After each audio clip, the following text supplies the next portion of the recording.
Hello, everybody. Welcome to today's Solution Spotlight. I will give it about another minute or so before we get things settled, just so that people can properly filter in. But Jim, one of my favorite questions at this point, or as of right now, is if you could travel to any planet, then where would you like to go? I just saw Project Hail Mary, so I am very obsessed with space right now. I don't know. I think I'd just go to the moon. I don't think I'm kind of a local yokel. I don't think I'd really much travel farther than Massachusetts most times anyway. So I'd be like, how far are you gonna go? I was like, maybe just the moon and back. That's all I need. Yeah. Do you like the moon, or is it more just like the proximity to Earth that you want to stay? I think that would be a curious adventure. I think that's as far as I need to go for space travel. It's like going in the shallow end of the pool. I just need to dip my toes out there. I don't need to go too far away from Earth. Yeah. Quick little ride around the sun and quick little ride around Earth, and I can come back feeling satisfied. Where would you go? Gosh, I think if it was feasible and if I could get back within a reasonable time frame, so maybe a month, then I would go to Saturn, honestly. I would like to Nice. explore the rings and everything. It would be just beautiful. And I've loved Saturn since I was like in second grade. So I don't know. Can't deviate from that too much. Perfect. Cool.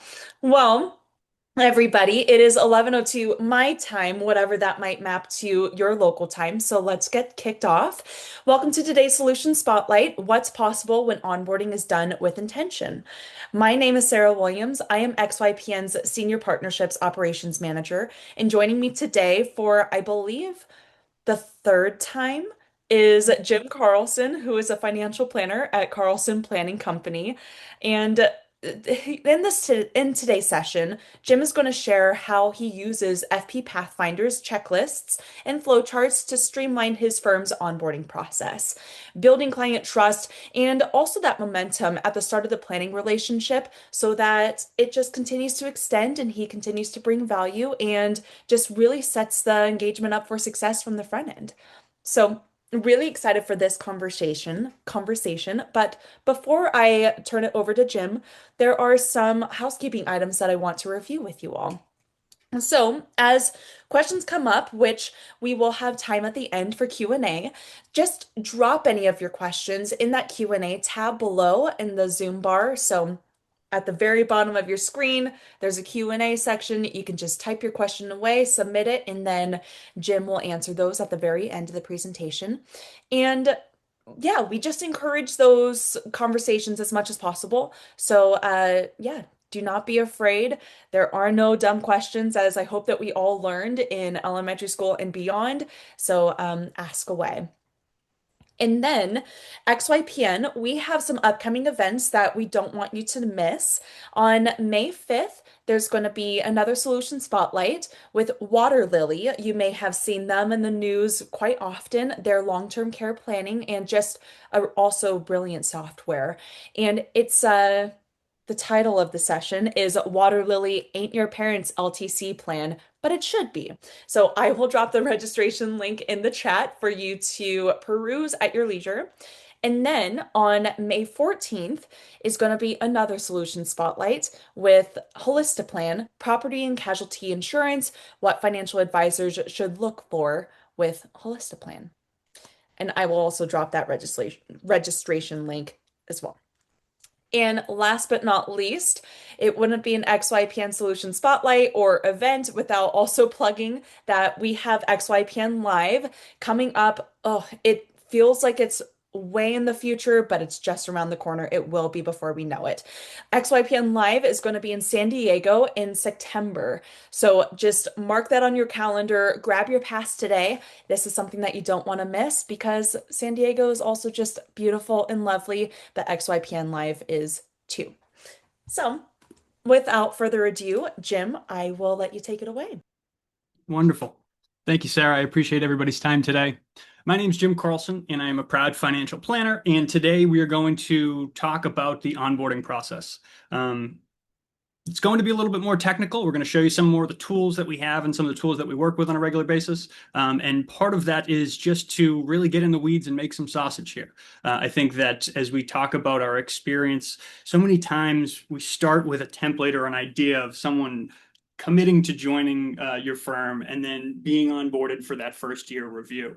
But recent studies have shown that that onboarding process is ultimately a critical component to securing that relationship and making sure that that relationship is a long-term relationship. So through the course of our time here at Carlson Planning, we've continued to develop our onboarding process, and it's one that I'm really proud of. So today I'm going to walk us through what that looks like using a few of our tools in our tool stack.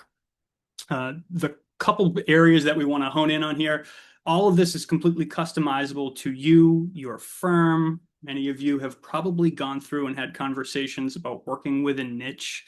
Some of you may have really dug into that niche and found that your unique planning process can only be done by you for your niche.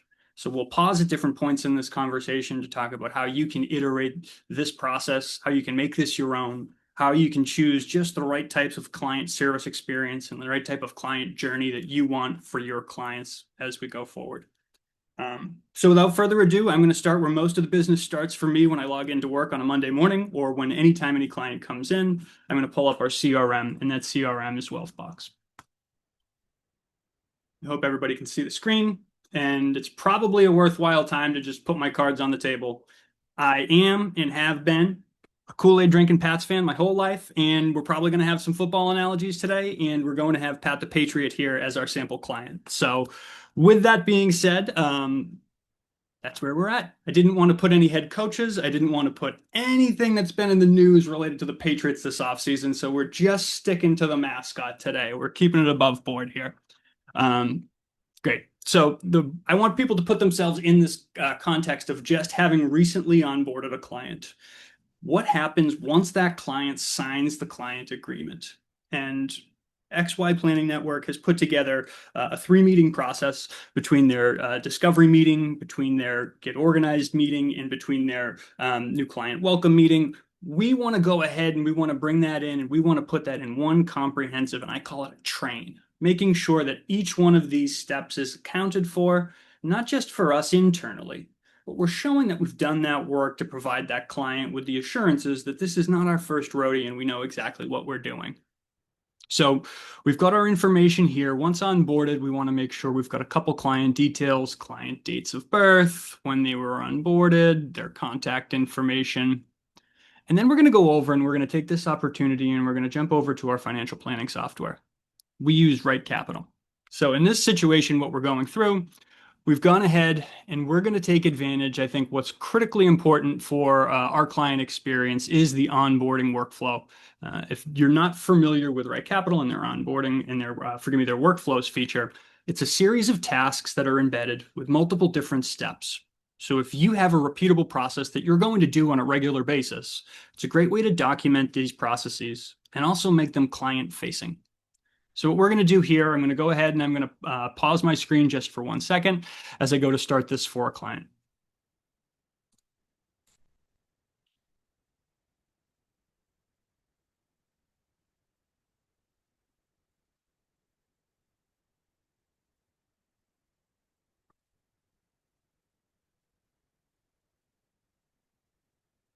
Sorry about that. The process here is we have it paused because we want to ensure that we're not showing any client data.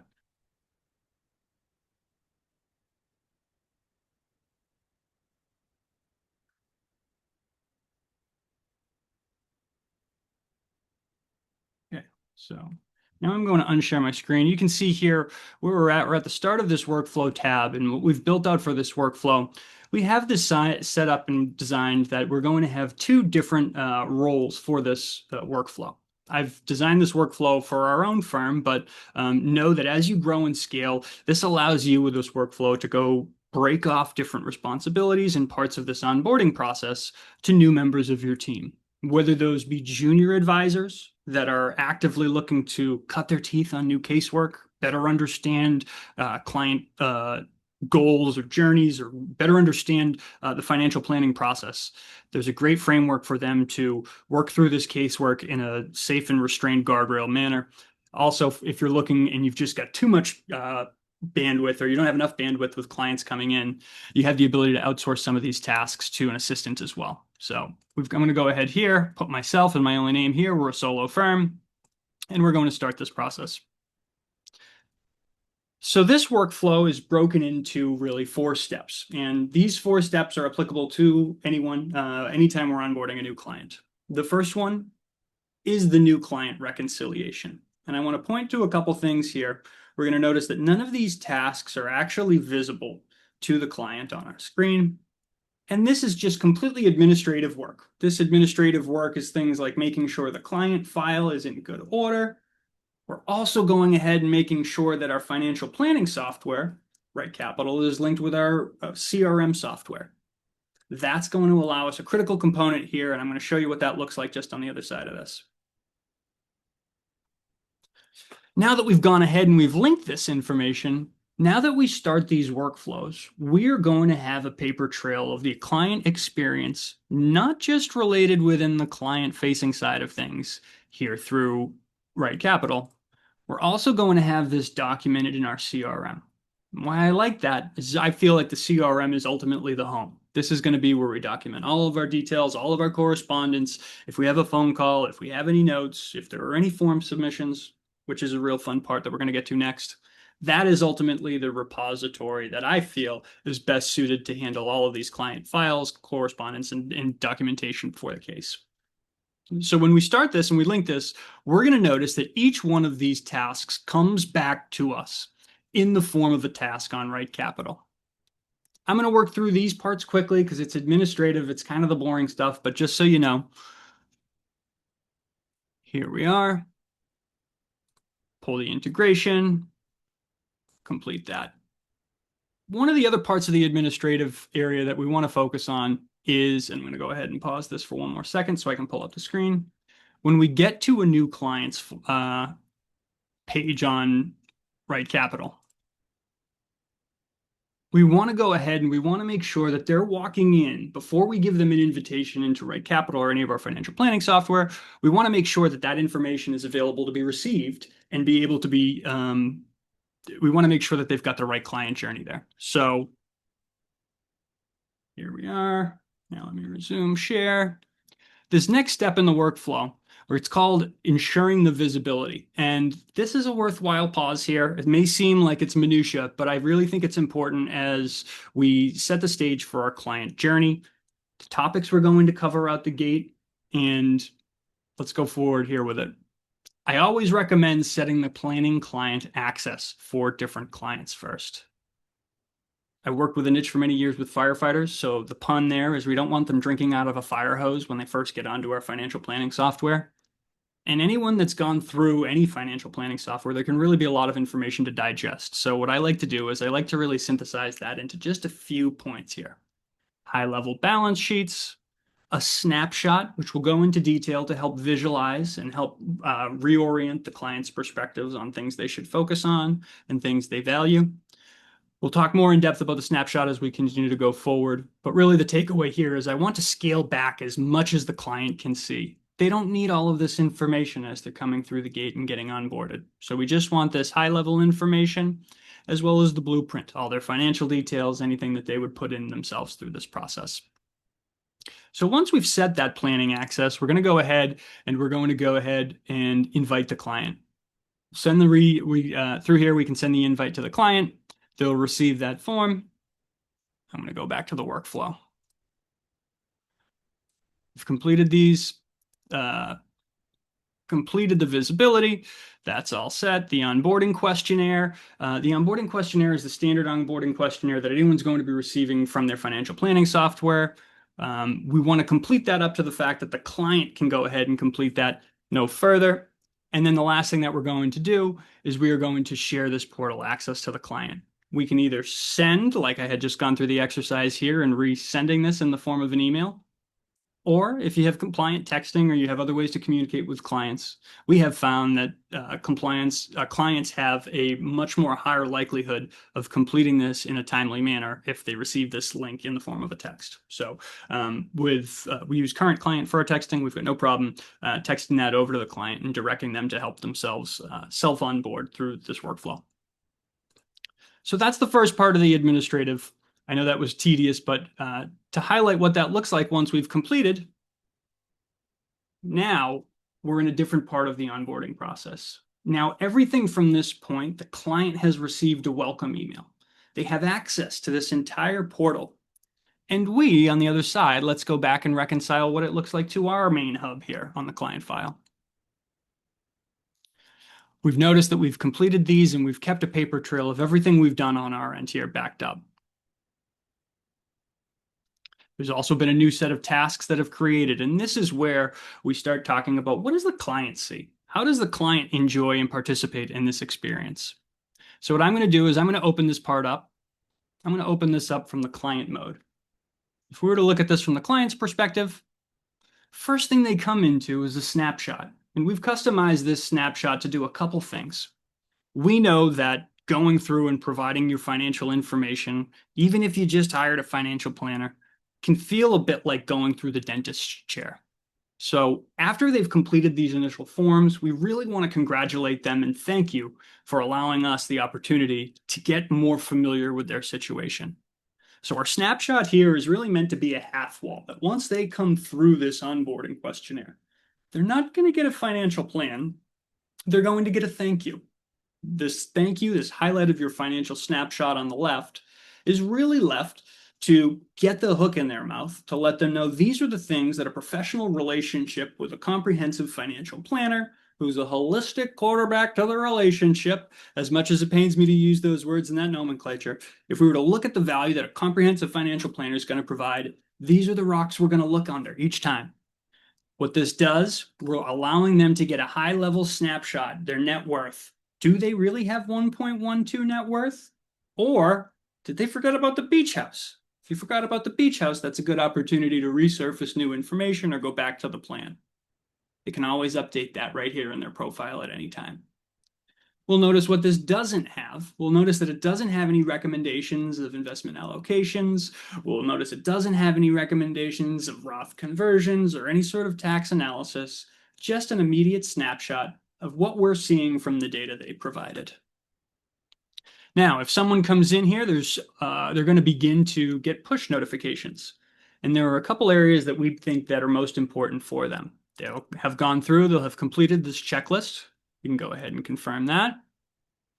This next link, we're going to ask that they go ahead and they schedule our new client welcome meeting. That's going to take them to a link. Right here, they can book that meeting directly with us. Complete these just as we're talking through them. And the last part that I think is really important is I always encourage clients to download the mobile app. Why do I encourage clients to download the mobile app? Because the task engine is what ultimately pushes and modifies behavior. If you get a push notification from your financial advisor on a financial planning app that says your advisor has requested you fill this out so we can do a better job planning for you and uncover more opportunities, there's a likelihood that there's a lot less friction. That client can click that directly from the app, directly on their phone, and get right to that planning and actionable opportunity that you have. So I always like to recommend as people go through this exercise, make sure you download the app. Clients prefer to deal with those things on their phone and have that type of user experience. This is an embedded way to provide those services and whatever your value proposition is right from their phone whenever they're ready for it. And now the drum roll. What do you even talk about with a client? We're going to talk now, and I'm going to transition a little bit to what it means for financial planning to ultimately set the stage and provide this exemplary experience. I'm going to go ahead here and I am going to now go back to this client snapshot and I am going to update this snapshot to what it would look like ready for our next meeting. Now we're getting ready for our next meeting. I'm going to call this our retirement conversation and I'm going to update this just slightly here. This snapshot is now meant, we're going to start accumulating, and this is going to be the framework for the type of information we want to ingest in the client relationship in this onboarding experience. And this is also going to be the type of information that we want to synthesize and surface back to the client. So when we think about this next snapshot, think about this as the context of this is the information, and this is going to be the template for how we provide advice. The question is how do we get the best data back to us so we can synthesize it and provide the best planning recommendations? From that experience, I've leaned on really three great checklists through fpPathfinder. I'm going to pull them up in the form of what they look like here as checklists, but I'm going to show you how I integrate these into the overall process. The first checklist I use is the master lists of goals. Everybody wants to retire. But what does it really mean to set the goals here? Anyone can go ahead and speak to you about a rollover opportunity or about a time horizon 27 years out. But real relationships, lifetime relationships, ask all of those questions that seem tedious, but ultimately get to the point. If you're able to work through a client experience and uncover these goals that may not have been filled out on that initial introduction form, when you prompt someone and say, hey, what brought you in today? They may go through and they may show you one or two of these questions surfaced. But if you go through and give the client the opportunity to really digest and think through, what am I doing here? What do I want from a relationship with a financial planning client? What do I want for a relationship with the wealth that I'm building, or the wealth that I have, or the wealth that I've come into, or the wealth I'm wildly squandering so fast? That master list of goals can help calibrate and set the goalposts for everybody. It's a wildly different retirement planning picture and a wildly different retirement planning conversation if you're talking to someone that is a small business owner that feels he's never worked a day in his life because he is so emotionally fulfilled by the work that he does, he's energized by that work. If you have someone that was cast in the movie Office Space that hates their job and counts down every day to Friday and knows how many hours of work they have till they're vested in their pension so they can retire. Well, I've got a hunch those are very, very different master lists of goals. And the planning recommendations and the conversations from that should flow in very different directions. Both filled that introduction form out. Yeah, I want to retire. But guess what? Those go that game of Plinko for financial planning goes down two very different rabbit holes. So I use that as context to really use this and say, hey, how do we separate what people tell us from when we ask two or three more follow-up questions, what's the end result we really get to? And this master list of goals is a great way to do that. How do we ask this question? I'm a tech savvy guy, or I consider and make the joke often that I'm allergic to paper. So while I may have two monitors, an introduction call, and I may be talking through someone's lists of goals, we may have this picture up here on the screen while I'm making eye contact, having an engaged conversation. That's one way to go about it. If you're an old school person, you can have this checklist on your desk while you're in meeting with someone. But the way I've leaned into it is through this experience, we've actually embedded these directly into our questionnaires. So we have a task. So as soon as someone comes in, as soon as someone completes the onboarding questionnaire, as soon as they're prompted, they've got the option to do a couple more follow-up things. If they'd like to hit the ground running, kind of like a New Year's resolution, as soon as you sign up with a financial planner, you always have more ambition to do a lot more work with the financial planner and provide as much more information at the beginning of that relationship. So the more comprehensive information, the more you can encourage them to provide this full breadth of context, the better off everyone will be in the planning relationship. So we've structured this actually as a task directly embedded in Right Capital. We're going to go ahead and they're going to get this push notification. They're either going to get it in the form of an email. They'll get it if they go on and they're in the top right here. They're going to see these different goals and this task directly populated here for them. Or if they've downloaded the app, they'll get that push notification too. This master list of goals now allows us the opportunity, or forgive me, allows the client the opportunity to complete this information. So I'll put Pat Patriot over here.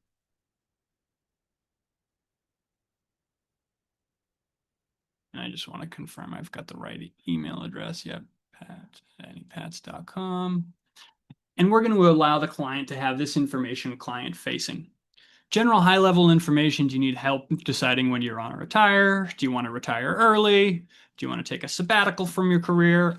I'm going to move through these. This is a detailed bullet point, and I do encourage clients to take their time and go through this. but we want to make this as frictionless as possible. I actually use the word button smash. If you'd like to think through this in button smash, you don't need to take as much time, you don't need to take too much time here, but we do want to surface any information that may be applicable to you. Family goals. Oh, you have to plan for your daughter's wedding. Well, that's good. That's a liquidity event that you're going to have to plan for in 3 to 5 years. So again, we've surfaced things. Now it's not just retirement. Oh, would you like to save for your children's education? That kicks off a slew of other questions about savings buckets, about distribution buckets. These are all the types of things. Good to know. Good to know. I don't have any formal recommendations, but it's good to know stuff that we're surfacing in these questionnaires. Do you have any parents that you'd like to care for or need to care for? Another good to know. Self-development goals, if you plan on reinvesting in yourself, saving to start a business, all of these things. I'm going to kind of pick it up here and move through a little bit more quickly. But once we get to it, this will all have been submitted.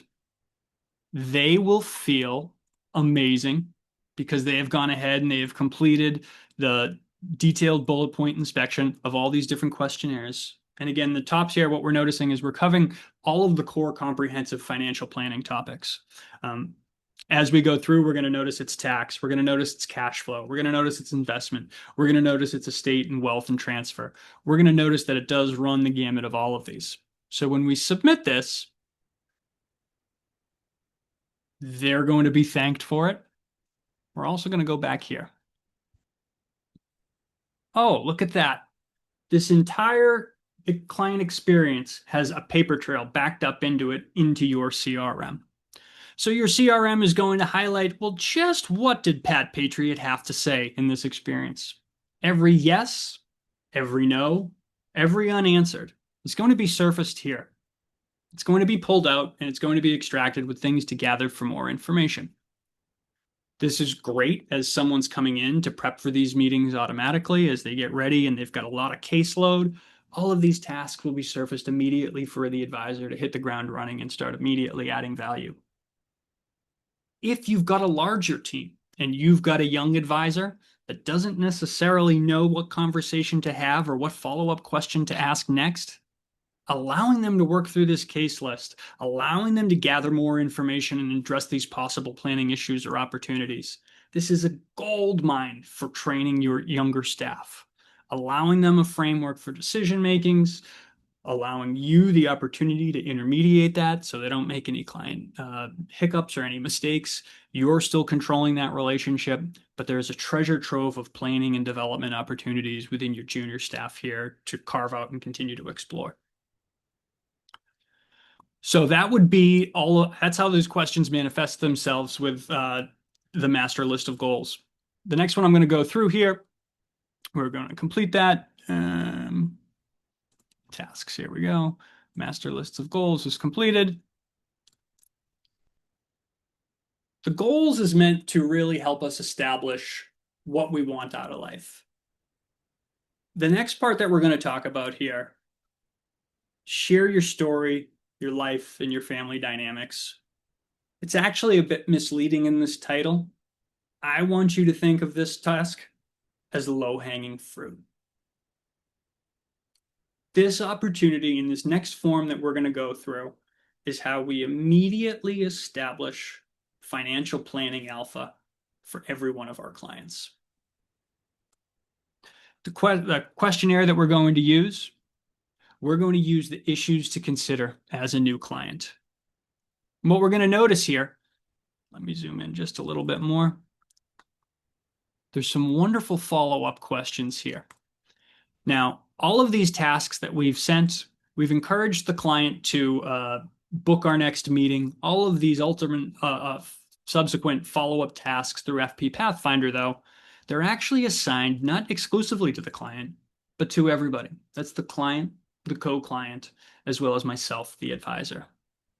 This is meant so that if the client does not get all the way through those, when we get to this introductory or this new client welcome meeting, this is exactly the conversation we're going to have in person. Because these types of conversations at the beginning of the client relationship are ultimately what buries the hook in their mouth for a long-term client relationship. If you're a fee-only financial planner and you don't manage assets, you want to make sure you really get the hook in the mouth because when you get to year two of that financial planning relationship and you're worried about churn or worried about adding value, you always want to go back and reorient to how well you know them, how well you understand their goals. And when you get to year two, you're also going to have a paper trail of the different tasks and considerations you've considered over here on the right column. So I frame these as an exercise to say, here's how we look at it, here's how we integrate this, and this conversation here about the low-hanging fruit, we can very easily go through. They can fill this information out. We can do Pat Patriot, and we can go through these conversations just here in this just here. If we're doing it on Zoom and we're doing the client onboarding meeting, I can have this checklist. I'm making eye contact with them and I'm just clicking through this checklist. Oh, have any life events recently occurred? Oh, yeah, you just lost your job. Okay, that's helpful to know. I'm sorry to hear that. Tell me more about that. Were you previously married? Okay. Well, if you were previously married, we may want to consider reviewing your insurance beneficiaries, any designations, and any estate planning documents. Maybe you want to update your will. Um, all of those great follow-up questions, great carrots to be able to add an immediate volley back of information. You don't have to go through and review their entire estate plan if you found out the guy was married 10 years ago. But you can add just that one follow-up line that says, hey, I'm on my game. I know what I'm talking about. We have a process for that. As we continue to work through all of this, we may want to come back and double tap that conversation. Just being able to surface that information is enough for today. It establishes competency, it shows your breadth of understanding, and highlights that that may be an opportunity in the roadmap. You don't need to ask him a bunch of questions about how it went down. As you go through, we're going to see all of this surfaced here. I'm just going to click through this in real short order. But what this is again, very comprehensive. This sounds like it's being tedious. This is where the real value is established at the beginning of these conversations. Oh, you have high levels of cash. Well, tell me about that. Oh, my grandfather got burnt in 2008. He was day trading in the last years of his life. And because of that, two generations of families have been shell-shocked about investing in the market since. That's really good to know. We just hired an investment advisor. And depending on what our recommendation is, we may want to better understand that context before we get to our value proposition on what an investment portfolio looks for that client. In that context, every single one of these questions has the potential to surface that information if it's applicable to the client. Not everything's going to be applicable to the client. If you know someone coming right out of college or working specifically for a business with employment comp, does not own their own business, keep it moving. Don't spend too much time on it. But this is the backstop of if you want to be thorough, you want to ask all the questions, you want to get the data you need to do the right work, these are the framework I recommend. Putting it on a tee for the client to self-select, and if the client doesn't come out the other side, bring it back to us. We'll go through the whole thing with a fine-tooth comb, and we'll make sure that we haven't left any stone unturned. Now, as we continue to go through this information, I'm going to submit this response, and I'm going to go back here to Wealthbox. We're going to see now we've got a bit of a paper trail. We've completed some tasks here that were pre-populated in Right Capital. We've seen some information make their way through that was provided by fpPathfinder. One of the most important things that we can do from here, many people start to lean into, actually, I'll pause for a second. Robots. Robots are a topic of the day, meeting note takers. What meeting note takers and robots ultimately do as currently constituted, there's a myriad of vendors. We don't need to go down the names of the selections of them. But the value proposition that many of these vendors come to hold is that they are going to take your client data and any information that you have within your CRM, and they are going to surface the applicable planning opportunities. And they are going to surface the different considerations that you should have in your next and future calls. Garbage in, garbage out. If you don't take good client notes, if you don't understand the correspondence trail, if you don't understand the levers and the goals of the client, if you stick your meeting robot note taker into any of your client files, I'm not sure the success you're going to have in terms of the quality and experience that your end user's looking for and you are looking for. If you go ahead and you are thorough and litigious in each one of your fpPathfinder goals and forms that is documented, if it is backed up in each one of these, regardless of the software you use to surface that for your next meetings, that information will surface because it's been documented and detailed in there thoroughly. So I use that as helpful context. Everyone's running to the robots these days, but if you're just having a baseline framework that goes through and asks the right questions, that touches the right emotional values and makes sure that you are able to relate to them on a personal level as well as a financial level, you're able to establish a framework that you are going through comprehensive financial planning and they can see your progress throughout each of this. All of a sudden, when we get back to the other side of this, when we've got a bunch of clients, when we're getting ready for the next process, to be able to surface that information, that's quality information, just makes your life exponentially more scalable and streamlined. So I highlight these as all huge reasons to not necessarily shun one tool or the other, but to start thinking of these things as a system as you build your wealth management firms. All right, so let's go back into this. We're going to go ahead and for the sake of time, I'm going to complete this and move forward. Now we're going to see that all of these tasks are completed. I'm going to go back to this workflow real quick and just refresh this. After this meeting, after this initial call, we've gone ahead and we've said, thank you very much, Mr. and Mrs. Pat Patriot. Now, I, as the advisor, have such wonderful context from our conversation. I'm actually going to take this opportunity to sharpen my pencil. I'm going to review our immediate findings, and I'm going to let you know exactly what we're going to do next. What are we going to do next? We're going to analyze your current cash position to making sure you've got the perfect balance between peace of mind and putting your money to work. Everybody knows there's one chart on Right Capital that shows liquidity management. That's exactly what that is. But you're setting the stage to let the client know when you see this chart, this is the vetting that we've done. This is the why behind this chart. This is the peace of mind that you should feel as you weigh looking at this next chart. So the stage is set for that meeting. Statement of financial purpose. That why. I really love my life. I really love the wealth I've created. But what's so important to me is that rather than sell my business, my children have a chance to earn and work for the family name. And because of that, rather than sell my business to a private equity firm, I want to work 5 extra years to make sure that my son and my daughter are in a position to be able to take the business and transfer that ownership meaningfully to the next generation. Well, that's a wonderful statement of purpose. If you can synthesize that down, I'm going to go back to the screen here. Now we've got this. We've got a statement of purpose, and we've also come to the largest planning opportunity.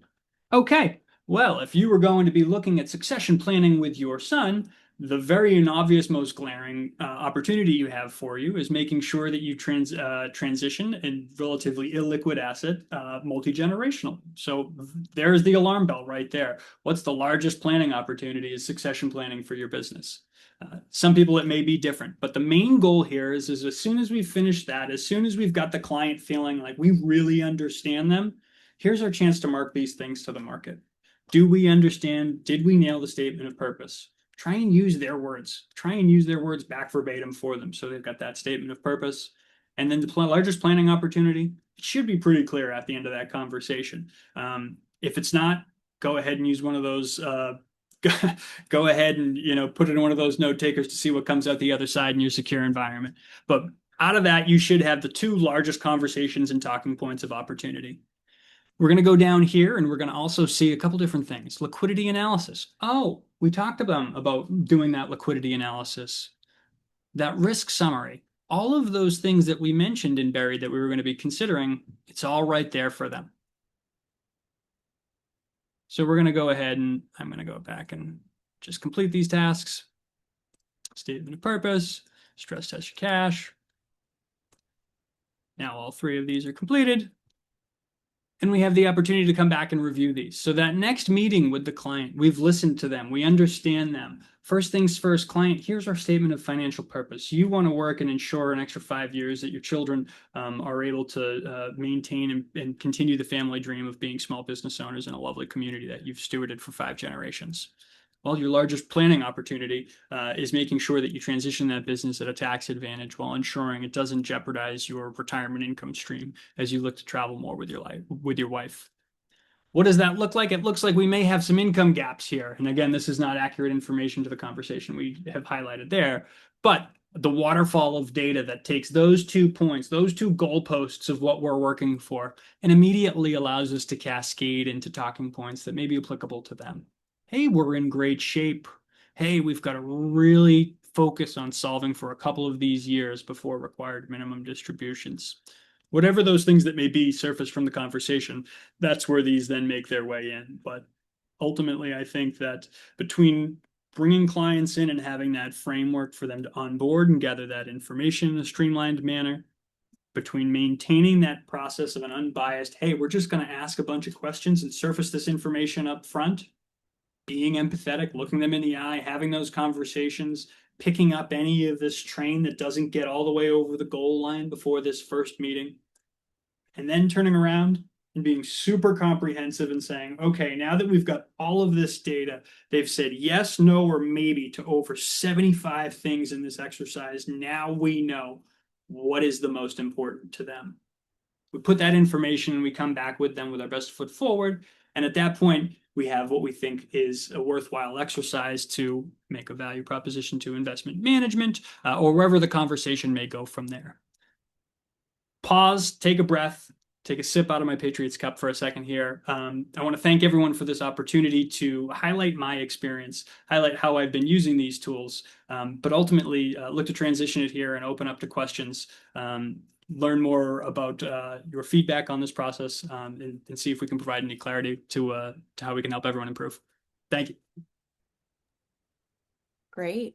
Thank you, Jim. This was really fruitful, and I'm so pleased to see all the Q&A questions that are coming in. So now that we are in the Q&A section, all of you that might have questions that didn't drop any in the Q&A, then by all means, now is your time, and we will go from top of the list to the bottom until our time has run out with each other. So without any delay, I will.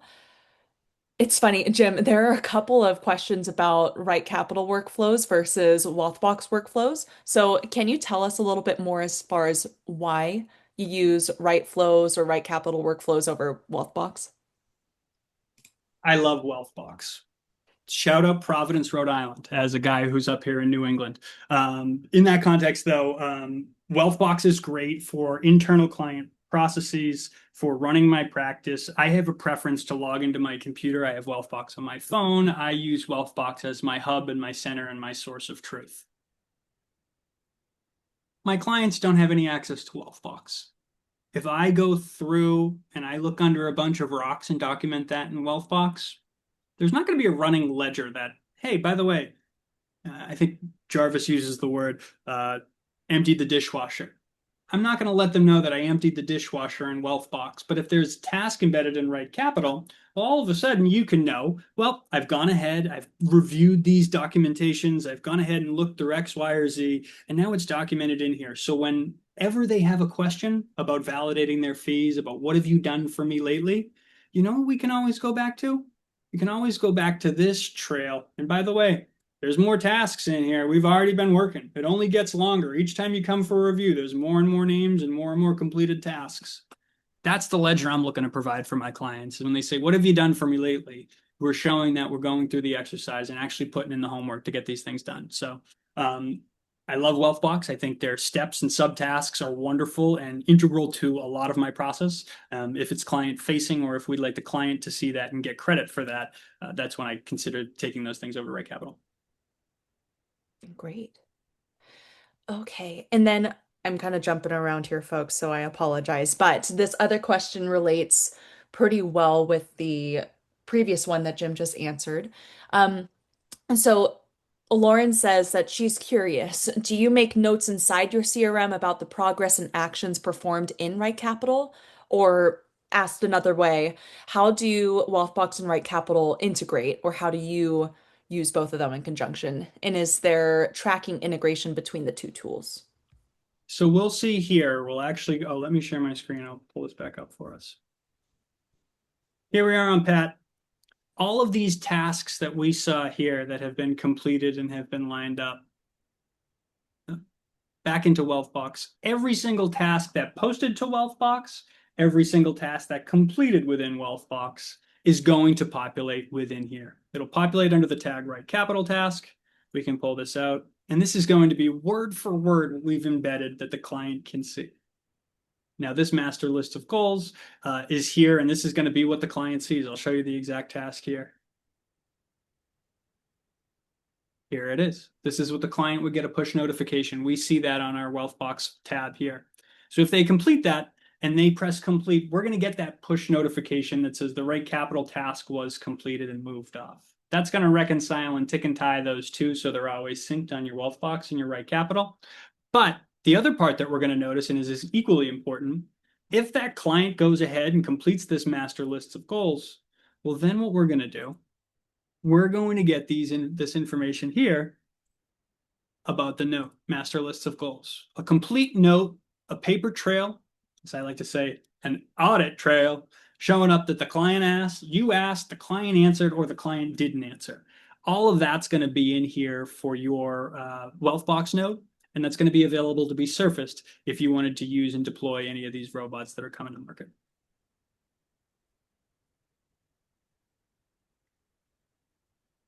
Does that answer? I hope that answers. Yeah, I think so. And if it doesn't, if there are any follow-up questions, then by all means, drop them in the Q&A and we'll just filter through as much as we can. All right, so now I'm going to start from the top to bottom. Mark asks, I'm looking more um, into this prior to the client signing, actually getting that first tranche of documents. How do you do that? Everyone's got a different process, Mark. Some people do not gather any information until a client agreement has been signed. Other people will request and gather as much information up front as possible. To break some of this process off and front load this before a client agreement, you can position fpPathfinder's master list of goals and new client checklist as ways to add that value before ever introducing them to the financial planning software. That is available to you if you wanted to work through that exercise. There are fpPathfinder onboarding workflows available directly here. Through that exercise, you can lean into this effectively this workflow, issues to consider, master lists of goals, and what issues could I consider if I wanted to save more. Phil, I saw your question in there. It's a great opportunity to cascade over to here. Within this, the third questionnaire, what issues should I consider if I want to save more? I think the opportunity for every client is to save more. Now, that could be the niche I've worked with, or that could be just a general inclination that America as a consumer society has an opportunity to save. I like to leave this as a backdrop, never assuming that everyone is completely prepared for retirement, but as a primer that says, hey, by the way, we may have some opportunity if we're working our way to retirement. What are the things that we want to consider? So I have this extra list, and this is just the third list I have, kind of subconsciously planting the seed that I might have to keep socking away some money until we get to that chapter. I do present this as the what issues should I consider if I want to save more.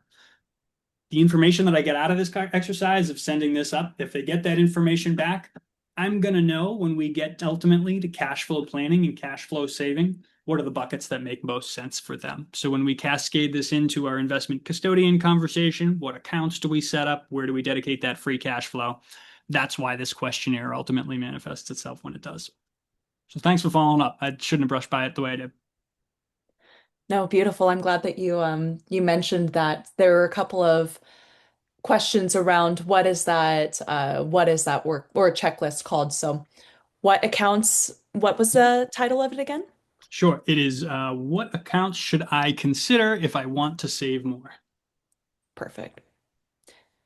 Thank you so much. And the next question is from Ryan. Is asset consolidation a part of this onboarding process? If so, where and when? Forgive me if I've missed this or it's coming later. Asset consolidation. This is a great point, depending on where you are in your process, depending on what you do. If you've got this information, you leave this meeting, and I'll go back to the workflow real quick just for the illustration. if you leave this new client meeting and you go to this advisor review, the end of this advisor review, you should have an understanding, and I've got this actually set up here. Our meeting after this, once we've confirmed these things, we're going to look to transition them to our investment custodian. That's been Betterment. What we do there is we want to know what accounts we need to set up. So after we've inventoried, you've got a Roth, you've got an IRA, you got a 401k here, you got some employee stock options, you've got cash earning nothing at an old credit union, you've X, Y, or Z. Now we can begin to make sense and begin to map where some of these would fit in your ideal situation. This isn't necessarily a conversation for today, but the thing I love about Betterment is their bucketing strategy for their goals. So everyone can come away with a short-term 6-month emergency fund. Everyone can have a tax-coordinated portfolio for their retirement that takes advantage of a traditional IRA, a Roth IRA, and a non-qualified account. And then somewhere in between, we usually, depending on where they are in life, have a goal for a beach house or a second house or a college or a braces fund. And through that exercise and through a deep discovery in the master lists of goals process, out the other side of those 3 questionnaires and an understanding of what they have on their balance sheet, eventually that shakes out to the other side with hopefully some ACATs. If you're not doing it, you're doing it wrong if you don't have an ACAT coming out the other side if you've backed up that much value. Great. All right. Michael has another question. Can you explain the reasoning behind using the master list of goals before the issues to consider as a new client checklist? Master lists of goals. Think about going to the doctors. Doctor's going to ask you yes, no. You're going to get that questionnaire, that awkward yes, no on the paper. I think of master lists of goals as that yes, no. They may reach a point where they don't want to hit yes, no, and it may get personal on certain questionnaires. So if they're going to, and I'll use the word colloquially, if they're going to button smash through one form, I think the form for them to get through is the master lists of goals. If they're going to get through 2 forms, I think the issues to consider as a new client is great because it can establish that value before you even get to that meeting. But if they fall off the train, they don't get through, they get through master lists of goals, but not the issues to consider as a new client, then in that meeting, you go through that questionnaire of issues to consider as a new client. And I think it is an amazing and probably my favorite way to add immediate value into their personal situation. Again, you're not going to give them a whole financial plan, but you're going to highlight and surface to them what's most important and that you're competent enough to fix the problems that they have. Mm. Jim, have you ever, this is me going off the cuff, have you ever done it the opposite way where you started off with the issues to consider as a new client and then the master list of goals, or has it always been master list of goals first? So I have this preference in my head, but if we're looking through this and how it's actually framed for clients, in terms of workflows, they actually come out on the same task. They're going to get these 6 tasks assigned to them. And these 6 tasks are going to say, these are really important action items. You need to complete the onboarding. You need to book our next meeting. I recommend highly that you download the app for future correspondence. But these are just going to be buried here. So they get a push notification about them and they can self-select to complete those. I've found most regularly clients will self-select into the goals and the North Star, but all 3 of these questionnaires are presented at the same time to the clients. It's just that if I were structuring the client engagement, I've had a preference to lead with goals and then flow through there. But all are available. Clients can opt into whichever one they want to answer first. There's no right answer to that. Just my own preference. Mm, perfect. All right, we have about 7-ish more minutes left, probably 6 as soon as I finish saying this, but we have a handful of questions still to go through. So, just as a reminder, we'll go from top to bottom, and then if there are any questions about Jim's process, then Jim, do you mind if folks reach out to you? Yeah, by all means, I'm on LinkedIn. Feel free to reach out. Happy to talk shop. I love workflows and financial process and planning processes more than I should. So I'm always interested in talking to people about their best practices and how this part of the sausage gets made. I think that for far too long, this has been an overlooked part of the process for advisors and client relationships, and this is where I think adding lifetime client value is really established. And this is the part that's most important in client relationships as people are out building their firms and growing their practices. This is where the relationships are cemented. So I feel like, yeah, I'm happy to talk shop if anyone wants to learn more or continue to share best practices. Perfect. And then if any of you all have any questions about, say, right capital pricing or what's included at certain tiers, or perhaps what is available to you through XYPN membership, then I will also just drop a link to schedule a call, a non-committal call with our team, learn a little bit more about us. Or if you are an XYPN member, then you can always reach out to us and make sure you're maximizing your membership. Um, but yeah, just wanted to make sure that we get that in front of you all before we jump today. But until then, onward and upward, we will continue through Q&A. So, next question, Kelly asks, once the answers to the questionnaires are submitted, how easily do the opportunities for further discussion surface in the CRM? Do you just go back and review each of those notes, or is there something automated that you've established? There are a series of there is a market that there are a market of vendors that surface information within your CRM contact data to highlight actionable topics and planning opportunities within the existing data. Those are usually considered in the AI note taker space. If anyone were going through and reviewing these, what you can do is you're actually going to be prompted with these forms that are submitted. These forms that are submitted come in two tasks for us. I'm going to go just specifically to these fpPathfinder tasks. And here it is. This task, if you can see it on my screen, is actually going to say research and address the possible issues. These were all the questions that answered yes on. So if there was a planning opportunity and something has been surfaced through answering yes, it's going to come out in a separate task that's going to be assigned and related to the client. It's going to be assigned to you, and it's going to have a due date in a month from now. So you should come back, and as you go through these tasks, you'll see, up, Jimbo said yes. Jimbo said he wants to have another kid and take some time off of work. That's going to surface in a task for you. So, as you would naturally go through when they book that next meeting, everything you're going to go through, you're going to have, oh, I've got 4 outstanding tasks. This was completed. This wasn't. Well, what's still outstanding? All of these planning opportunities that were either unanswered or answered are going to be surfaced for you to dive into. Great. All right, next question from Kimberly. What tool do you use to help clients define their statement of purpose? Carl Richards is a master. Uh, all credit to Carl Richards. Yeah, he's done an amazing job on synthesizing that, helping people work through the framework to ask those questions, get those answers, lean into the client's language. I continue to refine those skills and see that as a great way to relate and ultimately set the stage for a client. I'm not an expert on it myself, and that's why I always appreciate the opportunity to learn from others that are in the trenches and building their practices. And these are why we share best practices, so we can all take something from it. So I would direct you to his resources available for that, and highly recommend them because I think it's a great way to frame the goalposts for client planning relationships. Mm. Okay. And then I'm looking through some of these other ones that we've already gone through. All right, so at the very bottom, Lauren asks, and this was a follow-up question to the whole Wealth Box, right capital integration.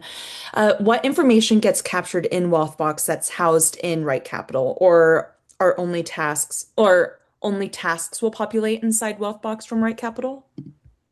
Notes can also populate as well. So if you go through the exercise in here, I believe notes will populate too. I don't want to give everybody amnesia from clicking through and trying to illustrate something real quick on the fly, but I believe notes will populate as well. Perfect. And then, last but not least, say a year goes by after all of that has been completed. What is your process to prep for the next meeting at that point? Are you manually reading through it all in Wealthbox? Are you using Wealthbox's AI note taker for initial prep? Or yeah, what is your process? Our process is we back up a Brinks truck full of value three more times before the next annual review. That's just getting started. We'll go through, we'll work into onboarding and rolling over any assets if those things make sense, and whatever immediate planning opportunities we'll continue to work through. So, with each of those as they come up, I reorient clients to two things. One, our client service calendar, and we can talk about that at length, but effectively, when deploying a client service calendar, there should be repeatable tasks and conversations that you can lean into and a process that can make this easy and scalable. So with that client service calendar, and I just come back to this, always making sure to reorient clients that if it is client facing or you do want it to be client facing, that it's documented in here and it's regularly surfaced. So you can always go back to those planning opportunities and reorient the client to the things that you do on the day-to-day basis. Sometimes they check the 6 o'clock news and they think it's a good day or a bad day, but they don't realize all the different behaviors and service that you've put into ensuring that their peace of mind is there and their finances are going to weather whatever storms on the 6 o'clock news. Great. Well, thank you. We are at time and a little bit over time, so appreciate you all hanging back with us. Jim, thank you so much for doing this again for the third year in a row, I believe, around this time. It's always a pleasure to have you just grace our screens. And then to everyone else, thank you again for spending this past hour with us. We always appreciate just being able to bring you these types of opportunities to learn more about other people's practices and what they've implemented, how they're using the tech, and yeah, just being able to connect you all. So, if you are interested in FP Pathfinder, I dropped the link in the chat. Interested in joining XYPN membership? If you're not a member, then the link is there as well. And last but not least, you'll see a feedback survey pop up after the webinar after you leave. So please do take a moment to give us a rating, suggest any topics of interest. My team reviews that rigorously for new ideas. So we're always open to the feedback. But yeah, thank you again, Jim. This was great. Thanks so much, Sarah. Thanks everyone for the time. All right, take care, everyone. Bye bye.